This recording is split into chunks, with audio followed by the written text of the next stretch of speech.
Okay, so I think we can get started. Welcome, everyone, to the first panel of today's SciTech 2019. We're here to talk about green cities, but first let me introduce myself. My name is Dana Debussy, and I am the president of the MIT Arab Student Organization. I'm a senior in chemical engineering, and I really have some interest in the oil and gas industry and energy in general, and more recently in renewables. So really, today we want to talk about some really interesting topics. So let's get started. Yes. Okay. Natasha, can you close the door?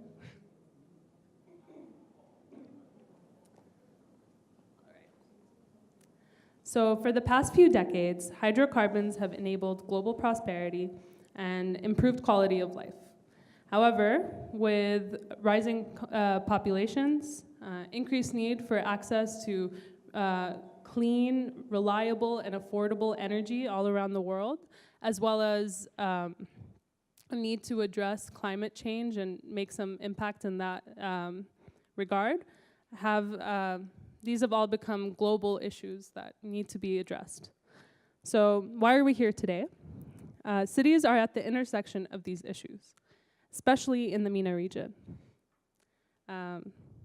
where most of our economies are based around hydrocarbons, populations are booming, and impacts of climate change are intensified.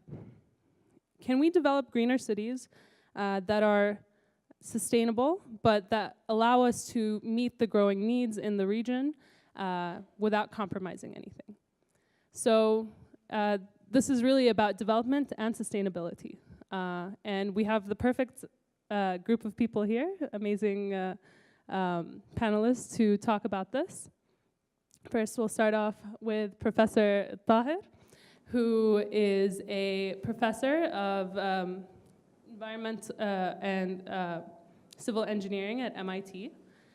He is also a part of the joint program with the Moroccan school, University Mohammed VI Polytechnique, where they're developing sustainable practices in Africa. He'll talk more about that as well. And his research focuses on how regional land use and cover over time, as well as global climate change, can impact society through changes in water availability, extreme weather, and spread of vector-borne diseases like malaria. Also, fun fact, my dad and him went to MIT together, so they're friends. It's always good to see Professor ElTahir, especially on Thanksgiving and everything. So his wife makes a great turkey. Next, we have Sebastian Menai, who is a postdoc at MIT. His background is in mathematics as well as aerospace. And he is the founder and developer of the technology behind acoustic well, which is used both in water wells and in the oil and gas industry. And he'll be able to talk about that as well. And fun fact, he's from Tunis and France. And last but not least, we have Karim Mckenzie, who is the lead consultant on sustainability at Dar al-Handasa. And on the side, he has founded Carbon, which is his initiative that basically is an advocacy initiative promoting sustainability around the world. So let me start off with that first question that we posed in the beginning. I want to get all of your input on what does it take to develop our cities in a more sustainable way, and is there a way to do this? We'll start off with you, Professor ElTahir. Okay, thank you very much. Thank you, Dana, for the invitation to participate in this panel, and I congratulate the ASO for the great effort that they are doing organizing these events every year. Really, very good job. Thank you.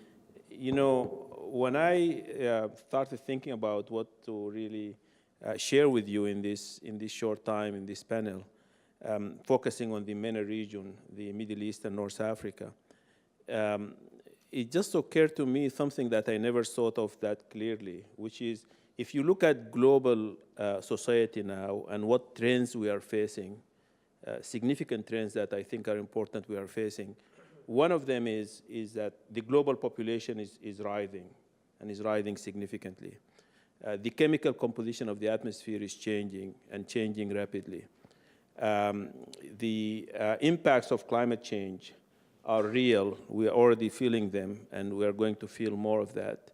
The needs for development are urgent, and you see that happening in places like China and India and so on. So there are global trends in all these areas that attracts people's attention. It never occurred to me that if you focus on the Middle East and North Africa, it's actually maybe the only region where all these trends are happening at the same time. You know, you may find, for example, in Europe, there is the emissions of carbon, there is the climate change, there is the need for development, but population is not increasing. And you go to China, you find some of these trends are there, but others are absent. The region we are going to talk about in the next hour or so is a region actually that, if you think about it, all these trends are happening, they're happening at the same time, and they are also happening to a significant degree of intensity that makes dealing with them and dealing with them collectively is really going to be quite a challenge. And maybe if we could figure out how to do that, it maybe provides some clue for the global society on how to address those issues. So the issues that you're raising, Dana, sustainable cities, cities is where people live and where the convergence of all these issues and how we deal with them, basically we have to face. Wonderful. So I know, Karim, you also have been working on sustainable development around the world. Could you speak more to what the challenges and opportunities are that you've been seeing? Specifically in the MENA region? You can start with the MENA and then go from there. Sure. The MENA region cities are very unique. Unlike many cities in the world, say, for example, in North Africa, in North America, the MENA region does not have 1 billion acres of agricultural land. It doesn't have Mississippi River intensity of water availability. So cities in that region can only grow where they can, where the climate is temperate enough, and I emphasize the word enough, for human settlements to occur, for people to settle there. It's also where the water is even possible. It's where there's biocapacity for people to eat, where the soil can produce food. So the cities of the region did not emerge naturally. They emerged against the odds in most cases. So we have to start with that basis, that development of cities in that region is by definition difficult. Now, what happened is the cities, those settlements start, and then trade occurs, and as trades enables some locations, some geographies, some networks, as the technology allows, to become bigger, to become cities. And then agglomeration kicks in at one point, and these cities become advantageous in terms of their size. The internal dynamics within the city become stronger than the networks between the cities and between the cities, multiple cities. And then you have larger cities. And then we have the population growth, which you've alluded to, which is particularly unique in the Middle East and North Africa. And then you have cities, or a region which has become 2/3 urban, more than the global average, which is around 55%, but that are particularly living beyond their means. We have cities that have grown enormously across the MENA region. Again, I emphasize against the odds. So they're living beyond their biocapacity, beyond their water. And how do they do that? They either import these things by virtual water, for example, import food, or they drill into the water from fossil aquifers or from non-replenishable water sources, which means they're basically borrowing from their children or from future generations. So the cities, by the very definition that we're talking about, have certainly exceeded their capacity to exist. Now, how do you do? How do you fix that? There are multiple issues here, and the primary issue here is not just that they're living beyond their means, but they're also living in a rather precarious situation that is not resilient at all. The way they have developed in terms of planning has meant that they are so susceptible. The urban systems of the cities that we're talking about here are so susceptible to any kind of shock. And that they have intense pressures, intense stresses. Population growth is a big deal. Internal migration, rural to urban migration, and migration due to conflict, and conflict as well, on top of all of that, which means they are so susceptible to intense resilience-related issues. So we need to integrate sustainability and resilience. So how do you do that? Now, so that's a large introduction to talk about what I want to talk about, and feel free to cut me off at any point. But I believe that the cities need to live within their means to start with. They come down to the ecological boundaries that enable those cities to exist in a sustainable way, but we can't just import this traditional steady state sustainability models we're going to live within for eternity in this sustainable world, because the shocks and the stresses that the region faces make that impossible. And we also can't just go do the traditional resilience approach, the Hurricane Sandy type of approach. We're going to bounce back to exactly how it was, because you bounce back to a situation that wasn't sustainable in the first place. So you have to, both of them have to go in tandem. You have to create sustainability solutions that enable resilience, and you have to create resilience that takes you to a more sustainable state. So how do you do that in the lack of resources? Now you need to develop. The population is still growing, you still need to develop, you still need to make that city bigger, but the cities as they stand are not functioning, they're not sustainable, and they're not resilient. So you seek the lowest hanging fruit. There are low hanging fruits out there that can be explored, and there are also synergy points. So if you look at the synergy points between the multiple urban systems and how taking one measure in a city can influence multiple sectors, say on the resilience side and on the sustainability side, but can impact water, can impact energy, can impact mobility or the ecosystems in one go, then these are become your also focus points that in a cash-strapped environment can be the way of addressing some of those challenges. Wonderful, thank you. Next, I want to hear from Sebastian to go off of that. How do you think new technologies like the one that you're developing can have an impact in the way that things are right now and potentially make things better in the future? Yeah, thank you, Dana. The interesting thing is in the last couple decades, there have been huge improvement in technology, both from the obvious stuff, the price of PV cells fell by orders of magnitude, and at the same time, new technologies are coming in, and the MENA region is very specific geographically, and it needs specific solution. You can't just import what has been done in the US or China or anywhere else. Right now, obviously, especially on the GCC, they're relying on oil and gas. They're slowly moving from oil to gas, which has a smaller carbon footprint than oil overall, if it's done properly.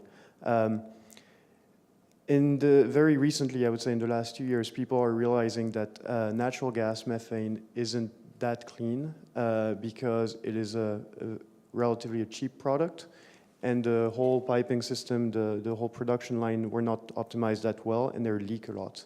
And while burning methane itself is much cleaner than oil, leaking methane is much, much worse than burning oil or coal. So there's been a lot of push to improve this, and in the US and in Saudi, for example, and that had led to great results. There's still a long way to go there. In parallel, a lot of experiments or pilot projects are done all over the region, and they're testing new types of solar power plants. They're building nuclear power station in the region. They're experimenting at the scale of a region. So that is very promising, but still this is a small percentage of their global energy consumption. Even in the future, up to 2025, 2030, not much is going to change. This is more long-term, slow, steady state evolution that's going on in the region. And just the MENA region is a little broad. You have to contrast what's happening, separate probably what's happening in the GCC than what's happening in North Africa than what's happening in Egypt. So they all have different challenges.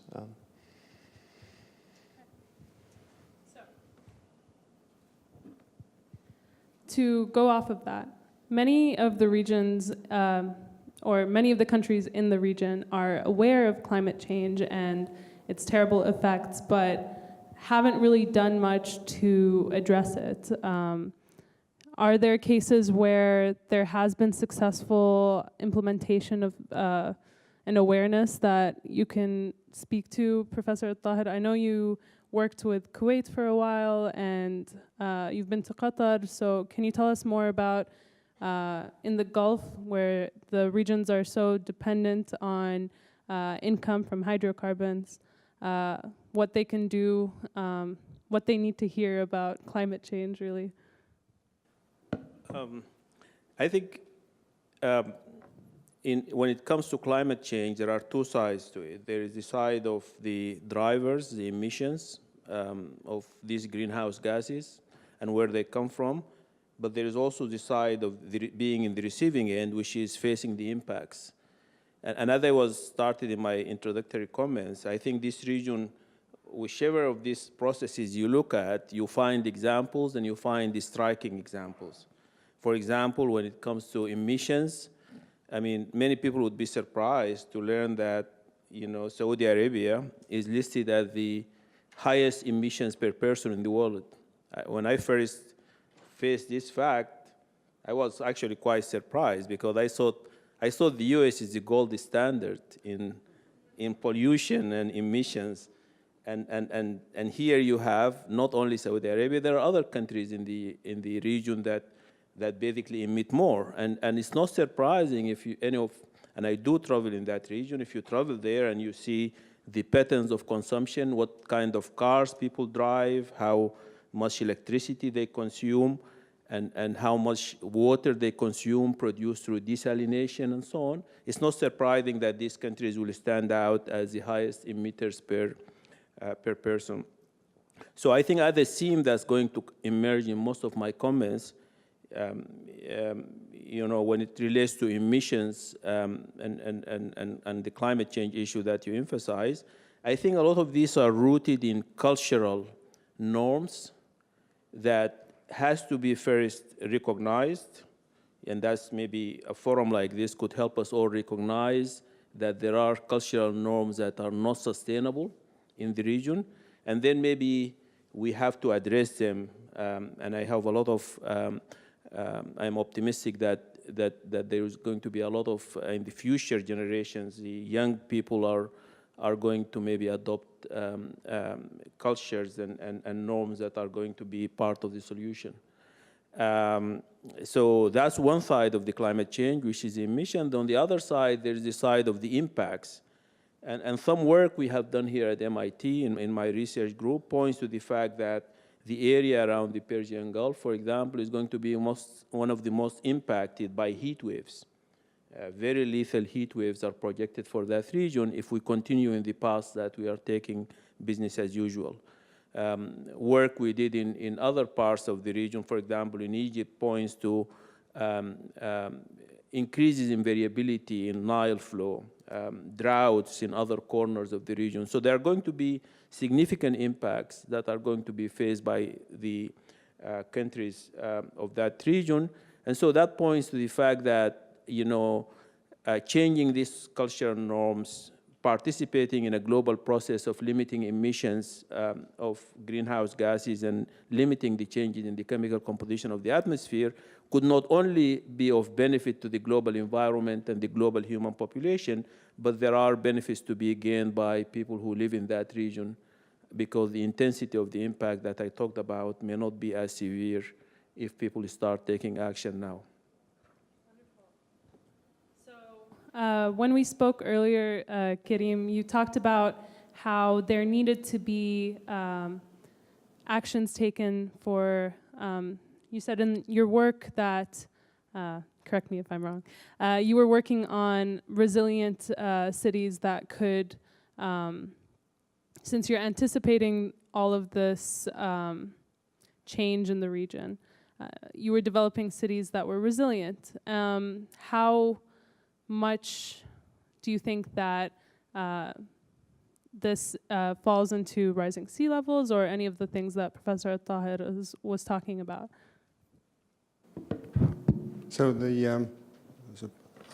I cannot comment on anything that Professor ElTahir has mentioned because he's an authority on the matter, and I agree with everything he said. The question is, what do you do with the cities that are likely to get flooded? So if a third of the Nile Delta gets flooded, or if many of the coastal cities of the GCC become too hot during the summer, or, as some climate models suggest, could face some inundation under business as usual conditions.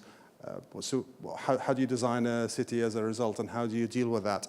There are two sides to this. There's the mitigation side, I think exactly the same side Professor ElTahir mentioned. So the mitigation side is how do you reduce your carbon emissions, and on the resilience front here, there are synergies to be found between resilience and sustainability in terms of the urban components. So for example, diversifying your energy sources is always a great resilience measure. The cities of the region get their energy from one or two sources, almost all of the region. And as a result, if you face issues with one of the sources, then it becomes an energy security issue. So it's a serious challenge to the very operation of the city. So if you diversify your sources and diversify them in a way that is more dependent on renewable energy, for example, then you achieve both benefits. You achieve both sustainability and resilience. If you do that the same thing, and I think most of the cities of the region get their water sources, again, from a limited number of sources, you achieve the same benefits. If you move away from dependence on desalination, and in the case of GCC, not only do we have a dependence on desalination, you also have very limited storage capacity. So if the desalination plants break, for whatever reason, then it becomes a serious water security issue here. In the case of Qatar, it was 3 days, which is now being upgraded to 7 days under 2025 conditions. In the case of the Abu Dhabi, I think it's a week as well. So it's very, very limited storage capacity. So improving your resilience by diversifying your water sources achieves that, but it also achieves sustainability if you can source the water from more sustainable sources. So the mobility as well works in the same way. So if you move away from a car-dependent infrastructure, and most of the cities of the region are designed for cars. They lack public transportation, and they have no incentives for efficiency because the fuel prices are too low. As a result, all of these three things go together, as well as some planning issues like land use, which is particularly single-zoned, density, which is perhaps too low, it's below what the UN Habitat suggests. The point is, if you fix the drivers that turn the cities into car-dependent cities by diversifying into public transportation measures, and again, you achieve resilience and you achieve sustainability at the same time. Wonderful. So are there any cities that we could look to as models that already exist, or is this still happening? Models is a big word, but there are cities that are making efforts. There are interesting efforts going on in Morocco, in Casablanca, and in Rabat. There's efforts to introduce BRT, and friend Hazim here I'm sure can comment on public transportation in Amman better than I do, but there's certainly an effort to introduce public transportation in a city that is challenged from a topographic point of view. There's been efforts in Dubai as well to integrate public transportation, and of course there's Saudi Arabia, which is rolling out a massive public transportation, heavy rail-based, pardon me, across Riyadh, and also in the future across Jeddah as well. And it's all multiple lines in one go. I think it's due to open next year. And of course, I should mention Qatar, whose public transportation network is about to open soon as well. So that's on the mobility side. So there's a lot of efforts going on the mobility side from an infrastructure driven development point of view, which seems to be happening across the region. On the energy efficiency side, there's plenty of efforts. There's a lot of policy, energy reform, plenty of energy reform efforts to remove the subsidies across the GCC, which was the worst in terms of very low energy prices, and also in terms of water prices. And when I say energy, I mean both electricity and fuel, although it's more noticeable on the fuel side. There are multiple efforts, but the efforts have not yet come to cover everything in a way that we would look at any given city and say that this city has become a model for the region. But there are certainly efforts, and there's certainly increased awareness. All the countries of the region have signed up to the Paris Agreement. They've all committed to mostly adaptation measures, but also some mitigation measures to reduce their carbon emissions, moderate but acceptable. And as a result, many of the policy recommendations that I've mentioned have come down from that. Right. So what my next question is going to be is for you, Sebastian. So with the technology that you're working on, it also has some applications in water. Can you tell us more about that? Yeah, so I guess I'll quickly comment about what I'm working on and then be more general. So we're developing with my team a technology to control wells that can be oil wells or water wells. Because in a lot of regions, more specifically in India, cities depend a lot on very deep water wells are, for all intended purposes, identical to oil wells. So it's the same machines. The other application is more for on the oil and gas industry to help detect, optimize the well and detect those methane emission. In 2014, I think for the US, the estimated carbon footprint of methane was around 100 million tons of CO2. Last June, Nature released a paper estimating it at about 1.1 billion tons. And the industry hasn't changed much. It's not that the industry, got more developed. It's just that people have no idea how much methane is leaking, and every time they do an estimate, it's 10 times bigger than the previous estimate. And the trend keeps going this way. And people are reacting. There's a lot of fundings are being unlocked to help this, because overall the oil and gas industry is pushing for the switch from oil to gas, which is their version of renewable energy. To come back more specifically to the region, like I just had one number that was interesting, is the cost of extracting oil in Saudi, but I'm sure it's similar in surrounding countries. It's around $10 per barrel. In the US, it's about 35. So if you start with energy that is 3 times cheaper, that affects everything. There's no need to optimize. I know where I grew up in France, for example, fuel is extremely expensive because it's heavily taxed. So people don't want to spend money on fuel, they buy small cars. If fuel is effectively very cheap or free, there is no reason at all to care for it. And that changed, even if recently people are realizing that this has consequences, it's still a very recent change overall. I'd say the people realizing that climate change is something is 15 years old maybe, versus the habits that were built were 30, 40 years old. So that's the main difficulty. And the cost of energy is cheap, which means that everything else is cheap, because in that region, everything is powered by oil and gas. Water is from desalinizing seawater. You have your electricity is from burning this oil and gas. So, and you also use this oil and gas to compensate from what Karim said earlier, the climate over there is very harsh. And you can offset this by using more energy, AC and etc. So that's the main difficulty there. If you have cheap energy, there was no reason to optimize for it. Wonderful. If I may just comment on the issue of methane and its role in the whole climate question. A lot of the time, maybe we tend to overemphasize CO2 emissions that comes from burning of fossil fuels, and CO2 is a big part of the problem, but a significant part of it has to do with other greenhouse gases, like nitrous oxide and methane and so on. And methane is a significant gas to really keep in mind, because there isn't much methane in the atmosphere to start with. CO2, there is already a significant fraction in the atmosphere that's CO2.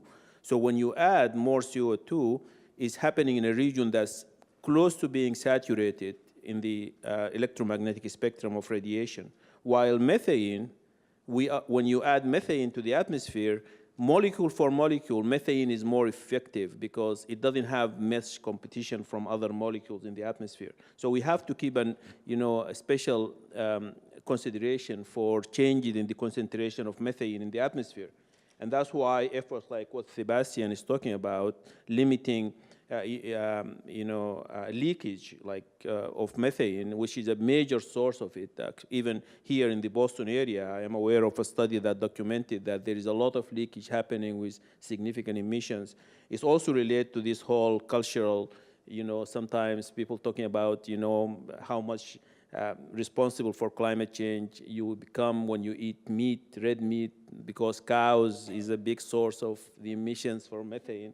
And so that's all emphasizes, the important role of looking at the budget of methane and where do we have those emissions and try to limit them. So technologies that would help us with detection of that, limiting how much leakage is happening could be an important contribution to solving the problem.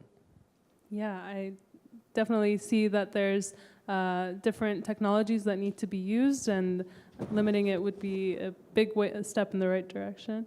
On top of this concept of growing populations, right, we have growing consumption. And this doesn't just come in terms of how much energy people are using, but other natural resources like water. So I know, Karim, you did a lot of research in the energy-water nexus. So could you tell us a little bit more about the consumption of water and other natural resources and the growing populations and those effects? Sure. I think Sebastian has already touched on that. There are links, obviously, between water, energy, and food, and the links go in every direction. So between energy and water, between water, energy, and food, etc. So it's a 6-directional relationship along that triangle. In the Middle East, that triangle is quite distorted in that it's mostly energy to water and energy to food, and energy is basically being used to prop up the lack of water and the lack of soil, and the lack of biocapacity in general. So as a result, it's being used as a substitute. There are efforts to restore that by leveraging other available renewable resources out there, like the Sahara Forest Project, for example, in Qatar and in Jordan. But so far, that remains to be the fundamental pattern, if you like, that we face. Population growth is a very sensitive subject. There's the growth in consumption in the region is different. There's variable levels of consumption of water, for example, between the GCC, the Levant, and North Africa. It varies quite widely, both in terms of available resources that are being consumed and in the overall numbers that are being consumed. So, for example, to give an anecdotal example, an average resident of Amman uses half municipal water, so the domestic water, not including agricultural or industrial use, as an average resident of Cairo, for example, with no apparent increase in GDP in the case of Cairo. So an energy efficiency of 50%, an average resident of Amman is twice as efficient as an average resident of Cairo, and they both have the same GDP per capita economic output as a result. So there's no clear improvement. So there's sometimes decoupling between the use of resources and the ecological impact of that use of resources. To give an example, the Middle East and North Africa region, that's not a water, energy, food nexus here, but again, it goes back to the issue of consumption and the resultant carbon footprint. The Middle East and North Africa region is the only region in the world where where total carbon footprint has been growing, carbon footprint per capita has been growing, and footprint per person has been growing. No other region in the world has the same pattern, and there's a complete decoupling. As a matter of fact, there's an inverse relationship between that and economic development. There's no clarity as to how that is helping the region develop at all. So there's the issue of, we say, populations are growing, as a result we need to consume more. That it isn't quite clear-cut that way. I think there's an element of false consumption, if you like. We're not consuming in the best way possible. Having said that, I'd like to contradict myself here and say that specifically on carbon emissions in the GCC, the fact that we use production-based accounting, which is the way we count carbon emissions according by country, causes us to count all the energy that is used in the oil and gas industry, not the oil and gas as it's imported by other countries, but as it's being generated, the way it's the oil and gas turns into plastics, for example, in the petrochemical industry, or the way it's being shipped as LNG or other sources. That entire industry in the country of production is accounted for by the country that produces it, despite the fact that it isn't ultimately consumed by that country. And if you shift to a consumption-based accounting, there's a percentage reduction in the total carbon emissions for the GCC countries and all the oil and gas producing countries that should be placed in the countries of consumption as a result. And so if we apply that generally, you'd find that China, for example, has a carbon emission that is less than it currently has. The GCC and other oil and gas producing countries have less carbon emissions than they currently do, and many of the higher consuming countries of the world, so North America and Europe, will have higher carbon emissions than the current system lays blame on them for. If I may comment on the issue of population growth. Population is one of the issues that I take personally very seriously. I think it's a big problem, and yeah, it's not popular to talk about it, but it's a serious problem. And I have written and talked a lot about it in places like Africa, and North Africa is part of Africa. Africa now is a continent that has 1 billion people out of the 7 that we have. It's projected by 2050, which is only 30 years, that the world population would add 2 billions. Okay, so it go from 7 to 9. 1 out of those 2 billions is going to be in Africa. So the continent that has 15% of the world population now is going to be responsible for 50% of the increase in population. That, I think, is a crisis. And if Africa doesn't face that, it's going to be just a source of so many serious problems. So that's why we need to talk about it clearly, and we need to find ways to address it. Coming back to the MENA region, population is a big problem.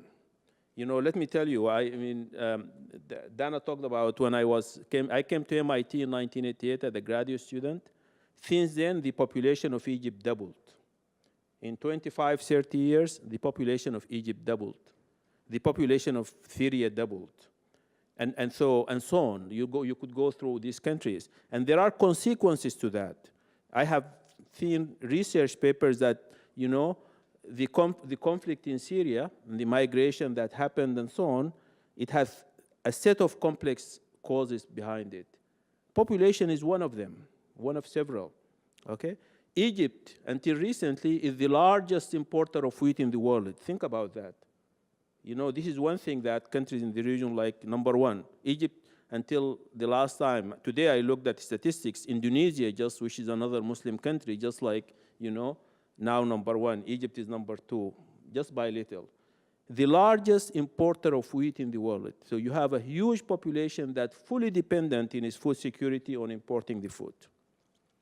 So population increase and the trends in population, which, as I said earlier in my first introductory comments, is a symptom of these cultural norms that we have to, as I said, recognize first and then find ways to deal with. This is a serious issue that has to be addressed, and it has to be addressed in a very fundamental way. And there are ways to deal with the population issue. It's not like unsolvable problem. This is a problem that has been solved around the world. You know, look at the example of China. Is the gold standard for development in the last 50 years. China made significant strides and you know, now competing to be #1 economy in the world. Before China got into that, they first addressed their population problem. True, they did it in a very dramatic ways that we may not want to advocate, okay? So I don't want to be like, you know, yeah, no, I'm not advocating that, to be explicit about it. But there is a lesson there that, you know, before you have major movements in development and you have to make transitions, you cannot do that while your population is increasing by this kind of rates. And the reason is simple, you know, increasing population comes with a lot of demands, a lot of aspirations of young people, which are very legitimate, that governments are not going to be able to meet. And you know, the stories, you just look at the news every day, the stories around the region are basically, you know, what's happening with, you know, the Arab Spring and things after the Arab, is all predictable. If you looked at the, you know, statistics on population and so on 20, 30 years ago, you would have predicted that this kind of things are going to happen. So, you know, population is true, is not a popular thing to talk about. And I realize that. And, you know, and many times when in settings like this, I talk about this in many places, in Africa and everywhere. People are not, they come to me and they say, oh, population, you look at Japan and look at Germany. You know, population is limiting their growth. I say, I hope that this part of the world, it would get to the point of Japan and Germany, where then population becomes really a constraint on development. But in order to really get to any serious level of development, you first have to deal with this issue. So that's something I would like to share with you. Thank you. Thank you. So we're getting close to the end, so we'll be able to take some questions from the audience. If there's anything that we didn't touch on or that you'd like some more clarification on, could we? Yes. There's one over here. Hello. Thank you so much for your time. I'll keep my question brief, but you guys talked about cities in the Middle East growing despite the odds or against the odds. And then we talked a little bit about how public transportation can help relieve some of that. My question is, how do you model the fact that some of these cities actually grew against the odds in like extreme temperatures such that it's not walkable cities at all? And I wanted to does a metro system in Riyadh actually solve these problems when it gets to 52 degrees in the summer? And do people actually think that a system like this would work? And are there other maybe model cities where they're walkable despite rough temperatures? So I think this question is directed at Karim. For me. So I think you might be talking about different things here. Mobility. Diversifying your mobility modes is great, regardless. So that's a fantastic contribution to any city that you have. It might not fix everything though. So it will, if integrated within a higher density at the transit stations, metro stations, underground stations, light rail stations, bus stations, whatever nodes that you prefer to have according to the mode of your choice. And it will improve the accessibility of transport. It will improve economic productivity of the city. It will improve the network effect. It's generally good for the city. If also integrated within the city enough, within the pedestrianized sections of the city, so around those nodes, you could integrate your walkable zones. Then you could improve walkability as well. So first mile, last mile connections within the city can happen on both ends of your public transportation nodes. If your public transportation node is based on metro, for example, then it'll be around your metro station. So you get your 500 meters or so around that node.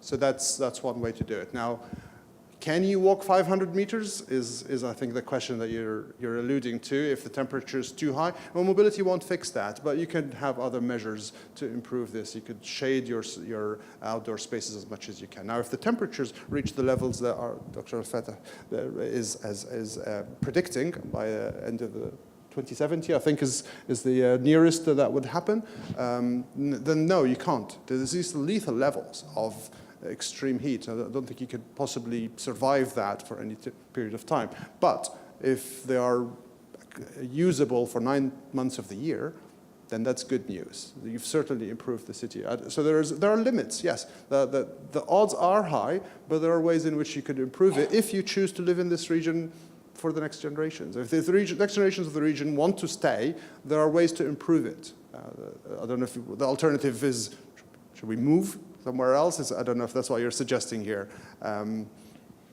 There are retrofit solutions that would improve it. There are ceilings to those retrofitting solutions, and there are limits to what you can do to improve those cities. And the challenges are significant across the multiple urban systems of the region and the interdependencies between them. But yes, you can certainly make some effort. Does anyone else want to comment on that? Let me add a detail, if you look at the historic cities built during the medieval ages that are in very hot country, they're built completely differently. A lot of the current cities in the Gulf are American, effectively. Older cities are much closer, everything is in the shade, it's adapted to the environment. A lot of technique were used to mitigate the temperature problem. Maybe not plus 50, but getting there. On the completely other hand, if you look at cities far north, Montreal, it's minus 40 in the winter. They adapted. Celsius. Yeah, Celsius. Yeah, this is MIT. Everyone should talk Celsius. So they adapted their way of life around the environment. It was built, they have a complete network of tunnels. If you ever go to, I spent December in Montreal, you're fine. You don't walk outside that much. And it is also, in a almost lethal environment. So the way most cities are currently built is not adapted. I know in UAE, for example, they built a pilot city with Siemens was a big industrial company that helped build it. They're effectively a campus that is a pilot test for what future cities can do, similarly to what they built in China. It is still very small scale, but they're getting there. So let's take a question over here. Hello, this is a question more so directed towards Mr. ElFatih. This is in regards to your point about Egypt being like among the top importers of food. So one case that I look at for Egypt is Lake Nasser, the artificial lake south of Aswan, created as a result of the hydroelectric dam built in Aswan. So I read in a paper recently that a significant amount of water in the lake is lost due to evaporation. And so as we discussed problems of like cities in the region, in this case, we can look at agricultural problems or a need for food in Egypt. In my eyes, it seems as if there are certain resources available to these nations that they simply are just not taking advantage of. So do you think this is more so an administrative issue, just taking care of these resources, or are there other factors that are stopping these regions, to become a green place? Yeah, I think that's a good example. The water that gets lost through Lake Nasser is huge. It's actually, officially 10 billion cubic kilometers. And we estimate, in one student worked with me, we estimate like 12 billions. And it doesn't mean anything to a lot of people what a billion cubic meter. A billion cubic meter is like a kilometer cube. Think about a kilometer cube, 1 kilometer by 1 kilometer by 1 kilometer. And for those here in Boston, a billion meter cubic is like the annual flow of the Charles River. So the Charles River has to flow for a whole year to deliver a billion meter cubic of water. And Lake Nasser, you get 10 of those lost through evaporation. There are suggestions that maybe better store that water in Ethiopia, where the conditions are more like friendly for evaporation, but that has some political issues associated with it. I think Egypt is a classical case for ecological sustainability. You have, 83 cubic kilometers come from the Nile every year. Almost no rain. And that's it. And so it's to me, it's very obvious that Egypt cannot sustain having this population increases indefinitely, because you have the source. Water is a main source of life there, and as the Egyptians tell you, Misr hibat al-Nil, and it's recognition that it's very important for the country, and that's limited. And so the population that you could sustain with that has to be limited. Egypt already is quite relatively advanced in agricultural technology, what that means is that the Egyptians extract products, food products, agricultural products per unit water as much as they could potentially do. In other parts of Africa, there is huge room for increasing agricultural productivity because, use of better seeds and fertilizers and so on. This agricultural technology could improve productivity in other parts of Africa. Egypt already has made a significant stride in that. And so that's why I emphasize issues like, demand modeling, which is, the root of it is population control. And to be fair, this is a policy that the government of Egypt, through the decades, have been pushing for. This is maybe the only thing I agree with them all the time on. Is I think the government has the right policy, and they have made some progress, but still there is significant room to go in controlling that problem. And so I think the right policy is in place, and that's why I started this in my contribution to this panel in saying that many of the problems we have are really problems that are rooted in cultural norms, the culture in the region. And that's, it's a difficult, when you look at it on the surface, it's really a difficult thing to handle. However, recent experiences has taught us that really there are changes that are happening with this new generation. The world is not static, the world is changing. Increasingly, young people are exposed through the internet and, and social media to what's happening elsewhere in the world. People realize now, for example, more educated about what kind of population policies are in Europe, in America and elsewhere. And so there is diffusion of cultural influences that are happening, and there are early signs that are making changes in the cultural norms adopted by young people.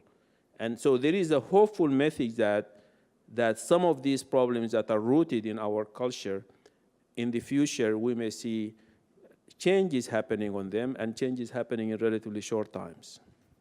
Great. I think we have time for one more question over here.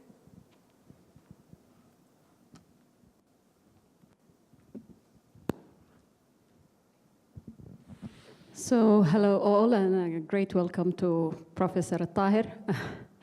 I am Ijlal, also from Sudan. So, it's 2 points I want to speak about. One is that in our communities, we lack awareness. We don't have this awareness about climate change. So, in most communities, they don't know what's climate change, what's going to happen, how can we react to it. Another point is that, for example, for Professor ElTahir, is in Sudan, we are far behind many other Arab countries in development and in carbon emission.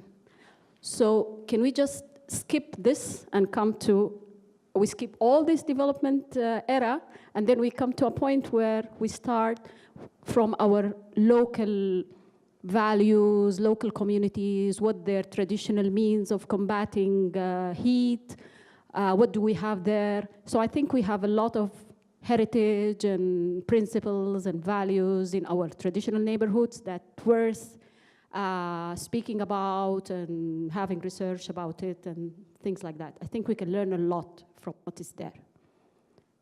Thank you. So do you have a question? Maybe what are the opportunities for Professor ElTahir? What are the opportunities at, for example, countries like Sudan, yes, regarding climate change issues and things?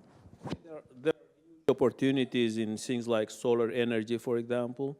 If you look at the global map of solar potential, there is a map defining how much watts per meter square you get per unit area. The peak of that worldwide is in northern Sudan. There is potential, for example, solar energy development, and that would avoid a lot of the emissions.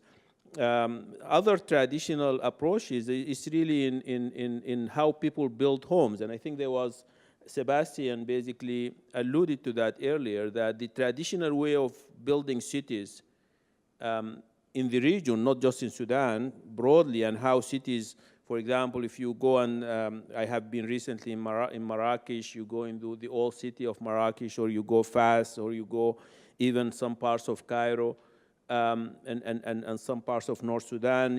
People use mud. They build things closer to each other. They make use of the shade. They don't have as much asphalt. I'm not suggesting that we transform our cities back to that, but there are principles to be learned on what kind of material we use, what kind of urban settings we have, that maybe could be useful for us to try and learn from what people practiced a long time ago. So there is potential for adopting some of that. All right, we'll have one last question over here. Thank you very much for doing that. On this population argument, what do you say to people that say rather than too many billions of people, the problem is that there are too many billionaires? Yeah, I agree with that, and I think it's not either or. I think it's both. There is a problem of definitely population, and especially for developing countries, and that's where the problem is. But we have a problem of billionaires. We have a problem of disparity of wealth that's really everywhere. It's in this country, it's in, you know, the MENA region, and you know, recently there have been studies that documented that a lot of the drivers of climate change are related to this wealthy class, and a lot of the impacts are going to be received by the relatively poor people. So that's part of the problem, the disparity in wealth and the lifestyles adopted by the wealthy people that in many ways not sustainable. It's also, when I talk about culture being at the root cause of many of these problems, it's not culture just, you know, maybe it came to mind, it's culture like, you know, the regional culture, the Arab Muslim culture that we have over there. There is a global culture of consumption. You know, consumption, you know, we live in a largely capitalist world, and in the capitalist world, consumption is a good thing. You know, if you follow the CNBC and all that, when the consumption, you know, sentiment goes up, the stock market goes up. It's a good thing. When you come to look at environmental issues and sustainability, it's not necessarily the case. It depends on what you consume and how you consume it. And so that, you know, you bring in that issue, dimension of wealth, and that's an important dimension. And behind that, there is a global culture of consumption that people have to think again about and, you know, maybe moderate in the future. All right. Sorry, no more questions. But yeah, this whole culture of tabzir or wasting in our communities really needs to come to a stop, and it's something that is causing, if not worsening, issues in the region. So just to wrap everything up, today we were talking about green cities in the MENA region, different models that we can look to and that are already starting to be implemented, that are increasing our ability to combat this global issue. Definitely there's been a lot that is out of our control and is more in the control of our leaders in our nations, but as we can see with new technologies and different developments and different research that's backing all of this concern, we'll hopefully be able to make these strides and make these issues more widely known, raise that awareness, as you asked, and do something about this and create these more sustainable and green cities. So I'd really like to thank our panelists today for joining us. And thank you all for joining us as well and asking some really great questions. So we're going to have a 30-minute break now, potentially 25-minute break because we ran a little over. But we'll be back here for the next session. So check your mobile apps to see where you want to go next, and we'll see you soon.